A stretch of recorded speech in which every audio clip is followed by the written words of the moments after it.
اس کی چتا پر کئی ٹین گھی کے ڈالے گئے تھے لیکن چتا آگ نہیں پکڑ رہی تھی۔ وہ کوئی عام ہندو نہیں تھا، انڈیا کا بہت بڑا نام تھا، اس لیے اس کی چتا کو آگ نہ لگنے والے واقعے کی خبر منٹوں میں پورے انڈیا میں پھیل گئی۔ لوگ جوک در جوک شمشان گھاٹ پہنچنے لگے۔ اس کی جامع مسجد دلی کے امام بخاری سے بہت دوستی تھی۔ امام صاحب بھی یہ واقعہ سن کر فوراً شمشان گھاٹ پہنچے۔ انہوں نے اس کے لواحقین کو سمجھایا کہ اس کی ارتھی کو آگ نہیں لگے گی، چاہے پورے ہندوستان کا گھی اس پر ڈال دو، بہتر یہی ہے اسے دفنا دو۔ لہذا پہلی بار ایک ہندو کو جلائے بغیر شمشان گھاٹ کے اندر ہی دفن کرنا پڑا۔ اس کی ارتھی کو آگ کیوں نہیں لگ رہی تھی؟ اس لیے کہ وہ ساری عمر قرآن کا احترام کرتا رہا تھا۔ کیسے؟ چلیے تاریخ کے صفحوں کو پلٹتے ہیں۔ تقسیم ہند کے زمانے میں لاہور کے 2 اشاعتی ادارے بڑے مشہور تھے۔ پہلا درسی کتب کا کام کرتا تھا، اس کے مالک میسرز عطر چند اینڈ کپور تھے۔ دوسرا ادارہ اگرچہ غیر مسلموں کا تھا لیکن اس کے مالک پنڈت نول کشور قرآن پاک کی طباعت و اشاعت کیا کرتے تھے۔ نول کشور نے احترام قرآن کا جو معیار مقرر کیا تھا وہ کسی اور ادارے کو نصیب نہ ہو سکا۔ نول کشور جی نے پہلے تو پنجاب بھر سے اعلیٰ ساکھ والے حفاظ اکٹھے کیے اور ان کو زیادہ تنخواہوں پر ملازم رکھا۔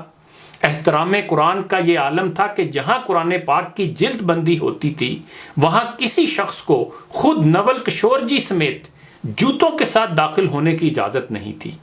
2 ایسے ملازم رکھے گئے تھے جن کا صرف اور صرف ایک ہی کام تھا کہ تمام دن ادارے کے مختلف کمروں کا چکر لگاتے رہتے تھے۔ کہیں کوئی کاغذ کا ایسا ٹکڑا جس پر قرآنی آیت لکھی ہوتی اس کو انتہائی عزت و احترام سے اٹھا کر بوریوں میں جمع کرتے رہتے، پھر ان بوریوں کو احترام کے ساتھ زمین میں دفن کر دیا جاتا۔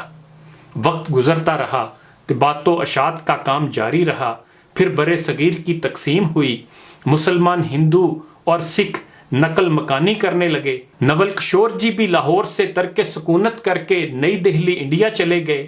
ان کے ادارے نے دلی میں بھی حسب سابق قرآن پاک کی طباعت و اشاعت کا کام شروع کر دیا۔ یہاں بھی قرآن پاک کے احترام کا وہی عالم تھا۔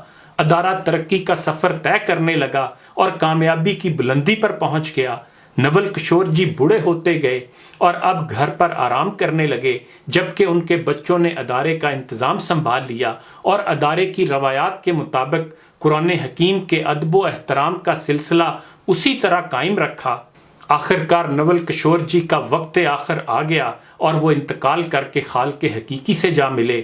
ان کی وفات پر ملک کے طول و عرض سے ان کے احباب ان کے ہاں پہنچے۔ ایک بہت بڑی تعداد میں لوگ ان کے کریا کرم میں شریک ہونے کے لیے شمشان گھاٹ پہنچے۔ ان کی ارتھی کو چتا پر رکھا گیا، چتا پر گھی ڈال کر آگ لگائی جانے لگی تو ایک انتہائی حیرت انگیز واقعہ ہوا۔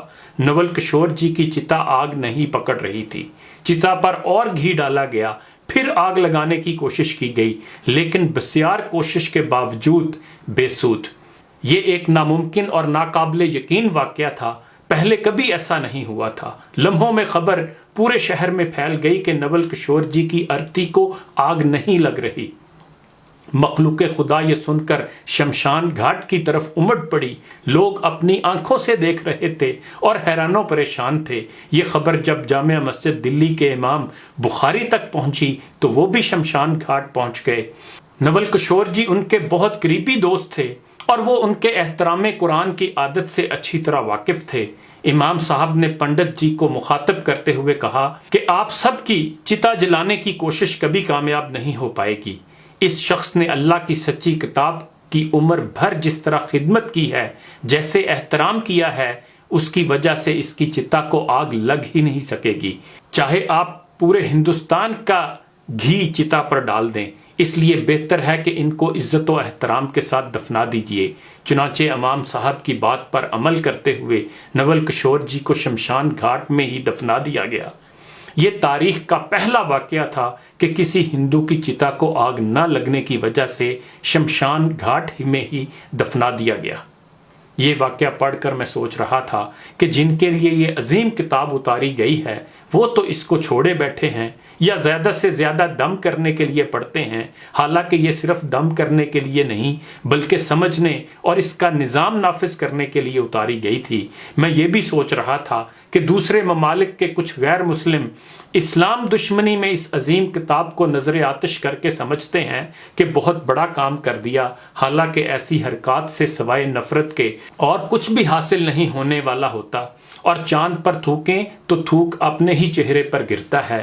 ہمیں نہیں پتا کہ اس ہندو کا آخرت میں کیا انجام ہوگا، لیکن یہ تو دنیا نے دیکھ لیا کہ قرآن کی عزت کرنے کی برکت سے اس کی لاش کو آگ نے پکڑنے سے انکار کر دیا۔ آخرت کا معاملہ تو وہ جانے، اس کا رب جانے۔ میں یہ بھی سوچ رہا ہوں کہ ایک ہندو احترام قرآن میں اس دنیا کی آگ سے محفوظ رہا۔ ہم اس کتاب پر ایمان لانے والے اگر اس کی صحیح قدر کریں گے تو یہ ہمیں جہنم کی آگ سے کیوں نہیں بچائے گی؟ انشاءاللہ میرا ایمان ہے ضرور بچائے گی۔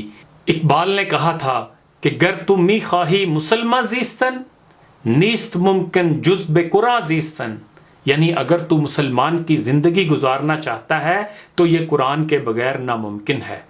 تاریخ کی ایک حقیقت ہے کہ معاشرہ جتنا بے سکون، بے چین، مضطرب، پریشان اور بدحال ہوگا، قرآن اتنا ہی دلوں کے چین کے لیے لوگوں میں مقبول ہوگا۔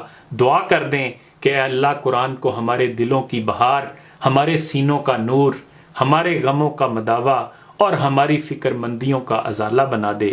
انہی گزارشات کے ساتھ اجازت چاہوں گا۔ اپنا خیال رکھیے گا۔ اللہ حافظ۔